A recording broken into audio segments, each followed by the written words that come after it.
할렐루야. 우리 옆에 계신 분들에게 이렇게 인사하겠습니다. 진짜 열매를 맺읍시다. 진짜 열매를 맺읍시다. 할렐루야. 하나님께서 가장 기뻐하시고 자신의 전부를 주어도 아깝지 않는 일, 한 영혼이 예수님께 돌아오는 것입니다. 그래서 요한복음 3장 16절은 하나님이 세상을 이처럼 사랑하사 독생자를 주셨으니 이는 저를 믿는 자마다 멸망치 않고 영생을 얻게 하려 하심이라 말씀하셨어요. 독생자를 그냥 내어주신 것이 아니라 하나님과 우리와의 화목제물로 십자가에 못 박혀서 찢기고 상하고 피 한 방울 물 한 방울 다 쏟아 죽으시기까지 독생자를 내어주신 것입니다. 그래서 이처럼 사랑하는 이처럼은 아들을 죽이시기까지 우리를 사랑하셨다는 것입니다. 어떤 부모가 전부를 살리기 위해서 하나뿐인 아들을 죽음에 내어줄 수가 있겠습니까? 하나님의 전부를 내어주시고 우리를 살리신 것이 바로 이 복음입니다. 그래서 복음에는 하나님의 능력이 나타나게 되는데 어떤 능력이냐? 살리는 능력이라는 거예요. 사망의 음침한 골짜기로 들어가는 양무리를 푸른 초장과 실만한 물가로 인도하시는 분은 그분이 바로 예수님이십니다. 그래서 우리가 가장 귀한 그 자신의 생명까지도 다 내어주셨는데 우리에게 아까울 것이 뭐가 있겠습니까? 자신의 생명도 내어줬는데. 그래서 예수님은 우리의 죄와 허물뿐만 아니라 1000가지 만가지 모든 문제의 유일한 답은 예수 그리스도입니다. 그래서 마태복음 11장 28절에 수고하고 무거운 짐진 자들아 다 내게로 오라 내가 너희를 쉬게 하리라 그랬습니다. 예수님께 오는 데는 아무런 조건을 붙이질 않습니다. 그냥 수고하고 무거운 짐 들고 나에게 오라는 거. 예수님께. 그러니까 믿음이 좋은 사람은 어떤 사람이 믿음이 좋은 것입니까? 내가 가지고 있지 않는 사람이 믿음이 좋은 사람이에요. 내가 감당할 수 없으니까 가정의 문제, 자녀의 문제, 직장의 문제, 일터의 문제, 건강의 문제, 교회의 문제 다 예수님께 맡기는 거예요. 왜? 내가 할 수 없으니까. 맡기는 사람이 평안할 수가 있고 맡기는 사람이 안식을 누릴 수가 있습니다. 내가 가지고 있는다고 해서 여러분 그 문제, 그 일을 해결할 수가 있겠습니까? 내가 가지고 있으면 걱정과 근심으로 내 영혼이 점점 피폐해져 갑니다. 미국의 정신의학협회에서 출간한 정신질환 및 통계편람이라는 책을 보면 한국 사람들만이 가진 질병이 소개가 됩니다. 그 질병이 바로 우라병이라는 거예요. 우라병. 쉽게 화병이라는 것입니다. 세계 어느 나라에도 이러한 병을 가지고 있지 않대요. 우리 민족에게만 가지고 있는 게 화병이라고 합니다. 역사적으로 볼 때 위로는 중국과 러시아가 있습니다. 아래로는 일본, 열강들에 둘러싸여서 이 외세에게 끊임없이 침략당하고 약탈당하고 학살당해도 우리 민족은 가족을 지키지 못하고 우리의 땅도 지키지를 못했습니다. 수천 년 당하고만 살았기 때문에 이 우라라는 것이 역사 안에서 한으로 쌓여져서 어떤 병으로 나타났다는 것입니다. 그렇게 본다면 우리 민족은 벌써 다 망해서 없어져야 됩니다. 그러나 우리 민족에게 복음이 들어와서 살리는 기적이 일어나게 됩니다. 어렵다 그래도 작년 통계를 보니까 국내 총 생산량이 세계 10위입니다. 10위. 경제 규모가 세계 10위라는 거예요. 세계 50대 교회 중에서 대한민국에 25개 교회가 있어요. 그리고 세계 10대 교회 중에서 5개 교회가 바로 우리 민족에 있습니다. 뿐만 아니라 반도체와 TV를 포함해서 127개 생산품이 세계 1위라는 겁니다. 또 세계 선교사 파송 순위도 우리 민족이 2위입니다. 어떻게 우리 민족에 복음이 들어와서 이렇게 강력하게 퍼질 수가 있었을까? 이유는 한국인들의 신앙심을 꼽습니다. 복음 듣고 그것에 그친 것이 아니라 우리 믿음의 부모들과 믿음의 선배들이 삶으로 이것을 살아냈다는 것입니다. 그래서 70년대 경제가 막 성장할 때 교회 다니는 사람 그러면 인성과 성품뿐만 아니라 세상에서 말하는 윤리와 도덕적인 부분도 다 검증된 사람이었습니다. 오늘날 교회 다닌다 그러면 한번 사람들이 이제 의심하고부터 봅니다. 전도를 나가 보니까 특별히 목사라고 이렇게 하니까 이렇게 아래 위로 저를 훑어보시는 분들이 많으세요. 특별히 또 마트를 오고 가시는 다른 교회 목사님들도 저희들 보고 불편해하신다는 거예요. 왜 이 위험한데 우리 때문에 교인들이 자꾸 목사님 우리도 나가요 그런다는 거예요. 전도 나가자고 불편해하십니다. 요즘 사람들의 기피 대상 1호가 목사가 아니기를 바랍니다. 내가 예수님 믿는다고 말해도 세상이 나를 믿지를 않습니다. 당신 안에 예수가 안 보인다는 거예요. 예수님 믿는데 어떻게 일어나? 예수님 믿는데 저 사람 어떻게 저러나 이런다는 거예요. 그러니까 전도하기 어렵고 선교하기 어려운 시대를 우리가 지금 살아가고 있습니다. 그럼에도 불구하고 때를 얻든지 못 얻든지 너희는 하나님의 말씀을 전파하라. 복음을 전파하라 그러셨어요. 예수님의 유언에 반응해서 영혼 살리고 구하는 십자가의 복음을 전하는 일에 우리가 힘쓰고 애써야 합니다. 요 며칠 매스컴에서 공산주의적인 성향의 정부에 맞서서 교회를 깨우고 앞장서서 시위를 주도하시다가 코로나 확진을 받고 어떤 목사님이 구속이 되셨습니다. 그 목사님을 비난하는 뉴스들로 온 매스컴이 도배되면서 매스컴이 일제히 목사님을 가짜 목사라고 프레임을 걸어서 몰아가고 있습니다. 저도 이 시대에 교회가 어떻게 반응해야 되는지 이 목사님들의 행보를 보면서 고민하고 있어요. 요즘 특별히 저를 찾아오시는 분들의 키워드가 두 가지가 있어요. 첫 번째 목사님 허리고 두 번째가 가짜 목사예요. 가짜 목사. 가짜 목사에게 당했다. 가짜 목사예요. 성경이 말하는 진짜와 여러분 가짜가 무엇입니까? 한번 고민해봤습니다. 성경이 말하는 이 진짜와 가짜가 무엇인가? 그 기준이 무엇인가? 여러분 다른 것이 아니라 바로 예수입니다. 예수. 예수님만 있으면 전부를 가진 것이고 예수님만 있으면 구원받고 예수님만 있으면 바로 천국 간다는 것입니다. 예수님을 가졌으니 그 입으로 나오는 하나님의 말씀이 어디 있겠습니까? 이 안에 있습니다. 예수님을 가졌으니까 예수님의 삶이 어디에 나타나겠습니까? 내 안에 나타납니다. 내 삶 속에 예수님의 삶이 나타나요. 예수님이 말씀하시는 하나님의 나라가 어디에 이루어지겠습니까? 이 안에 이루어집니다. 왜? 이 안에 예수님이 계시니까. 예수님만 가지면 하나님의 말씀이 내 안에서 그의 삶도 내 삶에서 그리고 천국도 우리 안에서 이루어지게 되는 것입니다. 그럼 가짜가 무엇입니까? 보이는 것은 진짜 같고 보이는 것은 휘황찬란하고 요란한데 예수가 없는 것이 가짜입니다. 그러니 하나님의 말씀도 삶도 천국도 이 안에 드러나지를 않습니다. 왜? 가진 것이 가짜고 가진 것이 없기 때문에 그렇습니다. 여전히 세속적인 것들이 이 안에서 드러나고 삶 가운데 열매 맺히고 세상이 추구하는 사상과 가치와 인본주의적인 열매만 우리 삶 가운데 그냥 주렁주렁합니다. 그것을 오늘 본문에 이렇게 결론 내리고 있습니다. 본문 20절을 보면 이러므로 그의 열매로 그들을 알리라고 했습니다. 결국 열매로 가짜는 다 드러난다는 것입니다.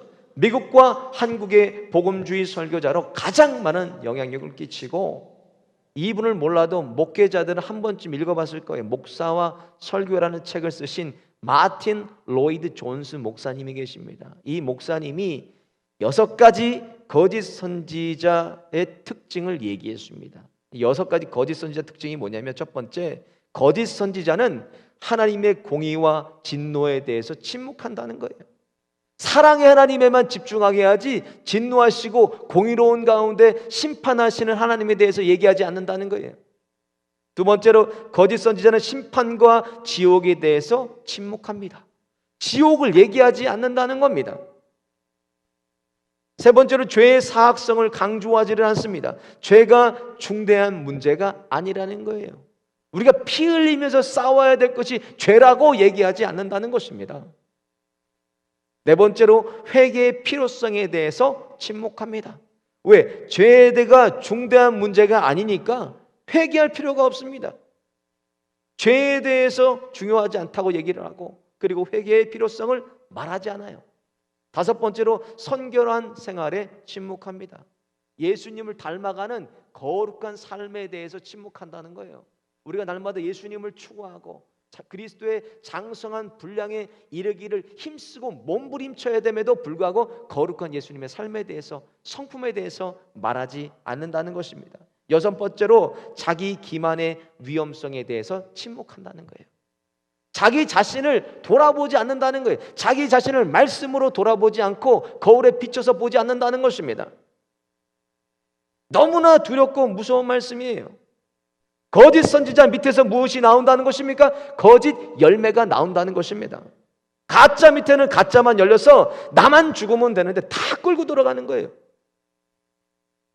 오늘 본문은 그것을 경고하고 있습니다. 15절을 보면 거짓 선지자들을 삼가라. 양의 옷을 입고 너에게 나오나 속에는 노략질하는 일이라 그랬습니다. 보이는 것은 양이에요. 보이는 것은 양이에요. 속은 이리로 죽이는 길로 다 끌고 들어가는 것을 조심하라라고 말씀하고 있습니다. 그 분별하는 기준이 오늘 본문 16절에 맺히는 열매를 통해서 안다는 거예요. 맺히는 열매를 통해서.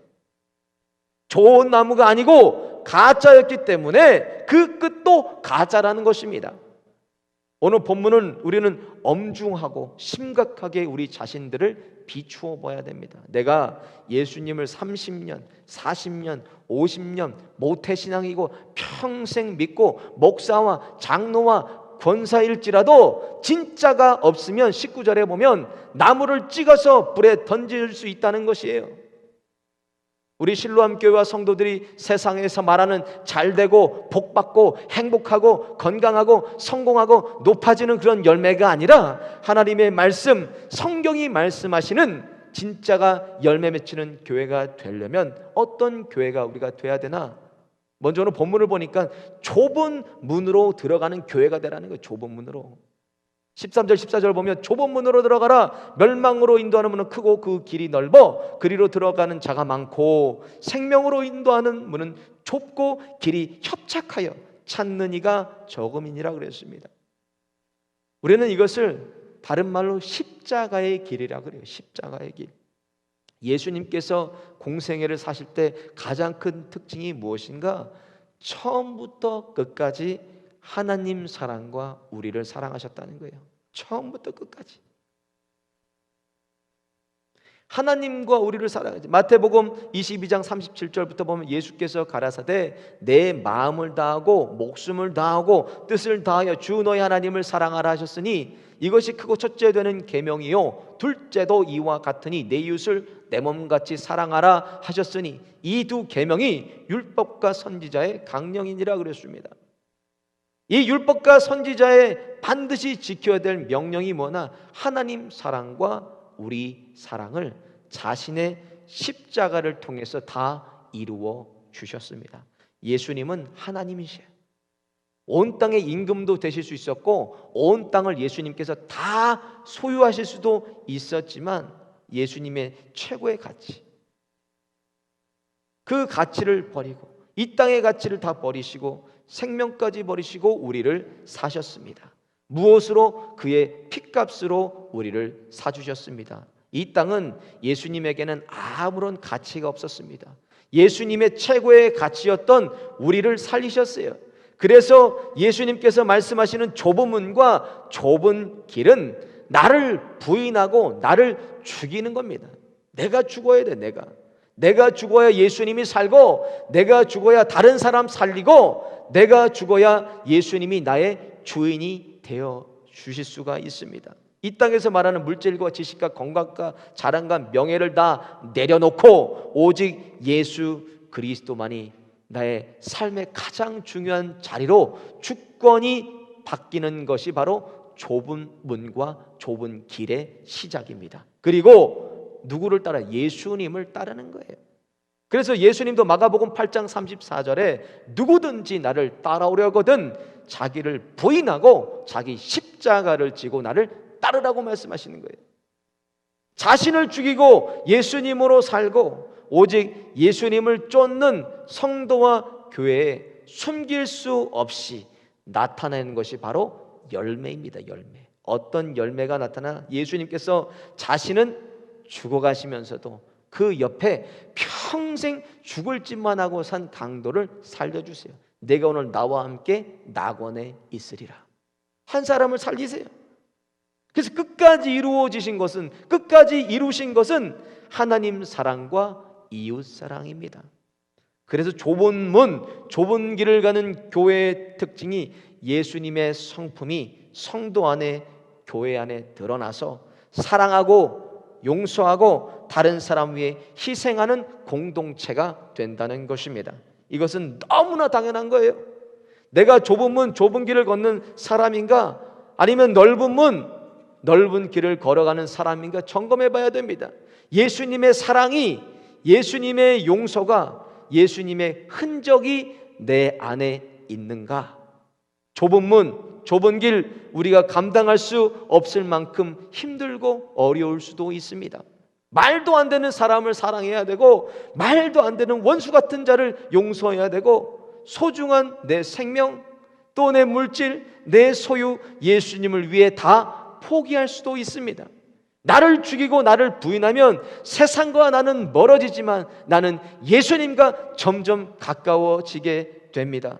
결국 오늘 본문 14절의 말씀처럼 생명으로 나를 인도한다는 것입니다. 마태복음 19장에 예수님을 찾아왔던 부자 청년이 있습니다. 자신의 가진 전부를 포기하지 못하고 세상으로 돌아갔습니다. 성경은 이렇게 기록하고 있습니다. 마태복음 19장 22절에 그 청년이 재물이 많음으로 이 말씀을 듣고 근심하며 가니라 그랬습니다. 버리지 못한 자에게는 근심이 있다고 말씀하고 있어요.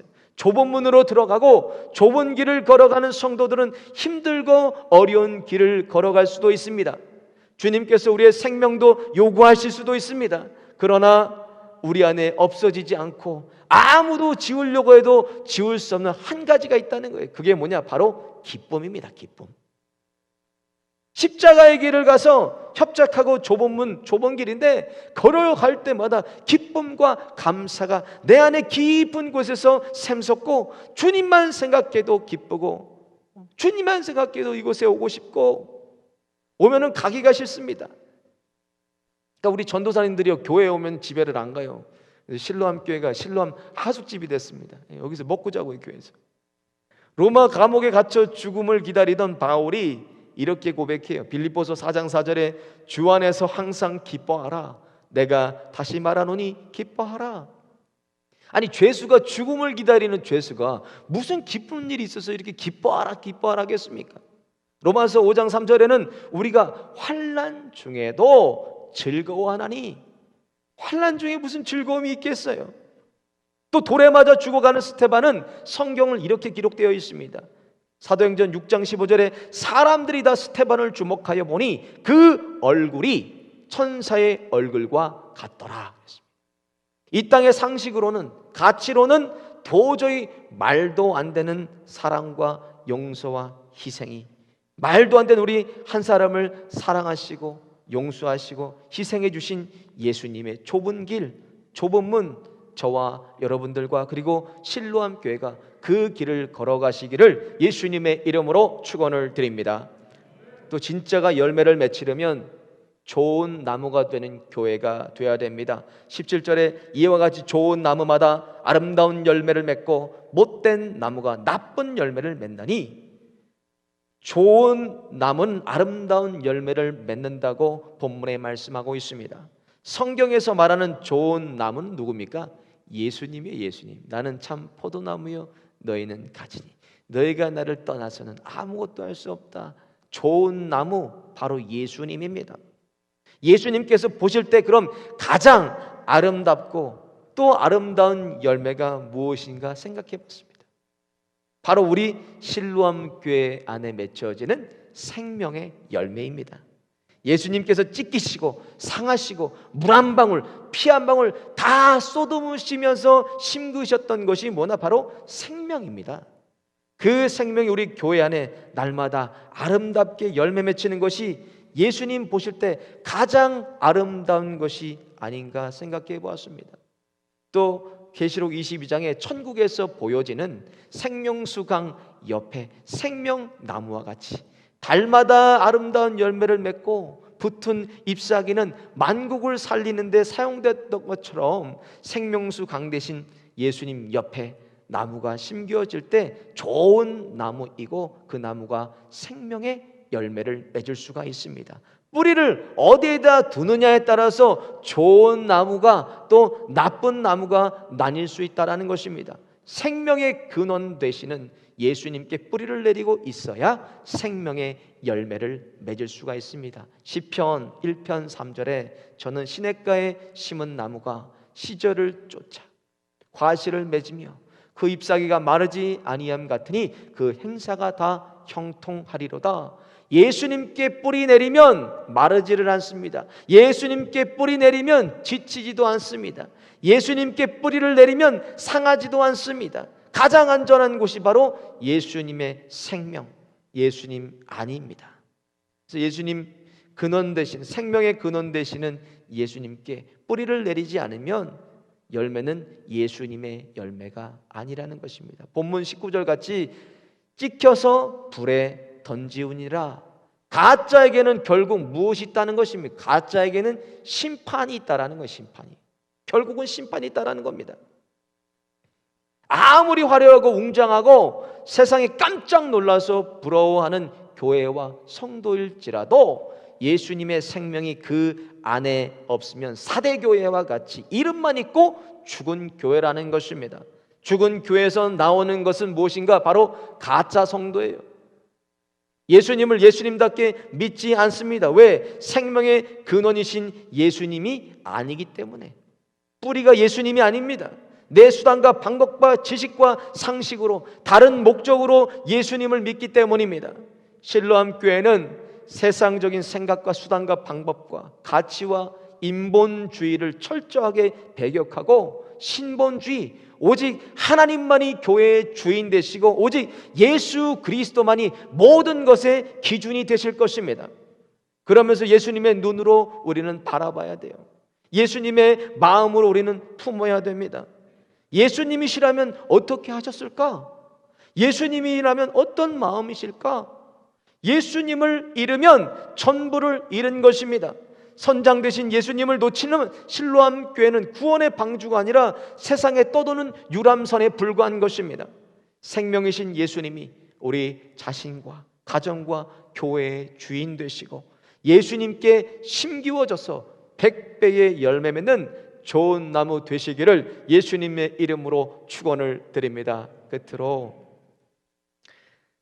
말씀대로 행하는 교회입니다. 오늘 본문 21절에 나더러 주여 주여 하는 자마다 천국에 다 들어갈 것이 아니요 다만 하늘에 계신 내 아버지의 뜻대로 행하는 자라야 들어가리라. 오늘 이 21절이 본문이 있는 7장의 주제입니다. 7장을 살펴보면은 자신의 눈에 들보가 들어있는데 남의 눈에 티 들어가 있는 것을 비판하는 형제가 있습니다. 남을 대접하는 황금률이 있습니다. 거짓 선지자가 나옵니다.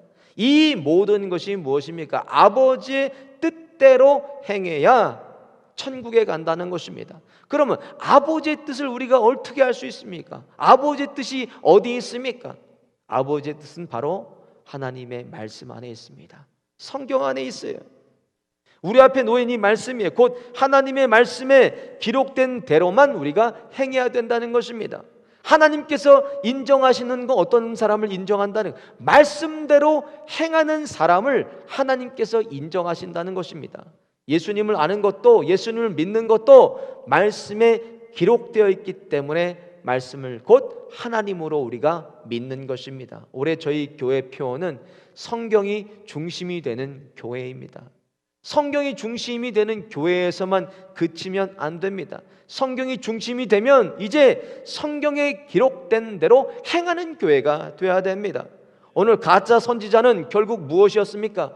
하나님의 말씀대로 그 기록된 대로 행하지 아니하였기 때문에 거짓 선지자라는 것, 가짜 선지자라는 것입니다. 성경이 중심이 되는 교회, 행하지 않으면 그저 표에 끝나는 것입니다. 최선을 다해서 우리가 할 수만 있다면 말씀대로 살려고 살아내고 애쓰고 몸부림쳐야 됩니다. 10월 달부터 이제 제자 학교가 시작이 됩니다. 2기 제자의 삶이 시작되고 또 1기 큐티 학교 정독 성경 통독 모세 오경이 시작이 됩니다. 계시록 1장 3절에 이 예언의 말씀을 읽는 자와 듣는 자들과 그 가운데 기록된 것을 지키는 자들이 복이 있나니 때가 가까움이라.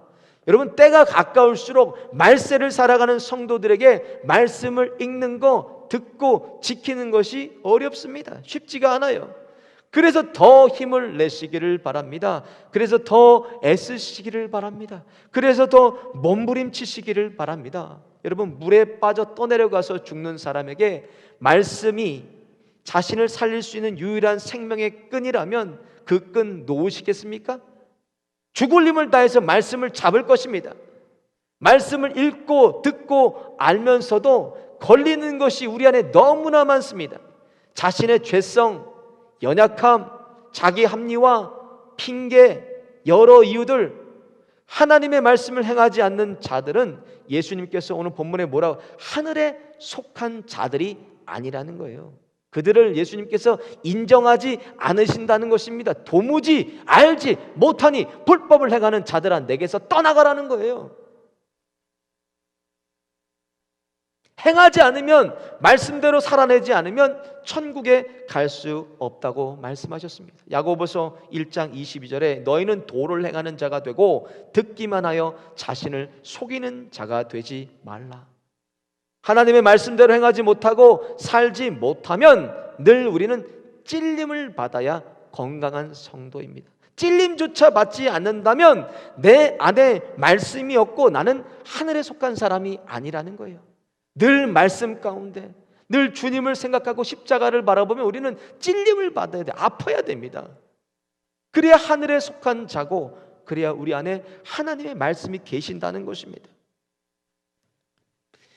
이 시대의 선지자로 꼽는 에이든 토저가 쓴 나는 진짜인가 가짜인가라는 책이 있습니다. 그 책을 보면 그리스도인의 행함을 점검하는 세 가지 질문을 합니다. 이 사람이 뭐라고 질문하냐? 먼저 내가 가장 자주 가는 곳이 어디인가 점검하라는 거예요. 내가 가장 자주 가는 곳 어디인가? 두 번째로 나는 돈을 어디에 쓰고 있는가를 점검하라는 거예요. 세 번째로 나는 무엇으로 기뻐하는가 점검하라는 거예요. 무엇으로 나는 기뻐하는가? 내가 말씀대로 행한다면, 내가 말씀대로 산다면 내가 자주 가는 곳이 어디입니까? 하나님이 계신 이 성전입니다. 나의 물질도 주님의 나라를 위해서 우리가 쓸 거예요.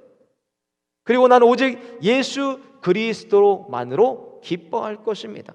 여러분, 코로나로 팬데믹으로 힘들고 어렵지만 주님 주시는 말씀의 힘을 얻고 앞서가신 예수님을 십자가 지고 따름으로 주님 주시는 생명 열매 맺어서 주님 보시기에 아름다운 저와 여러분, 그리고 실로암 교회가 되시기를 예수님의 이름으로 축원을 드립니다.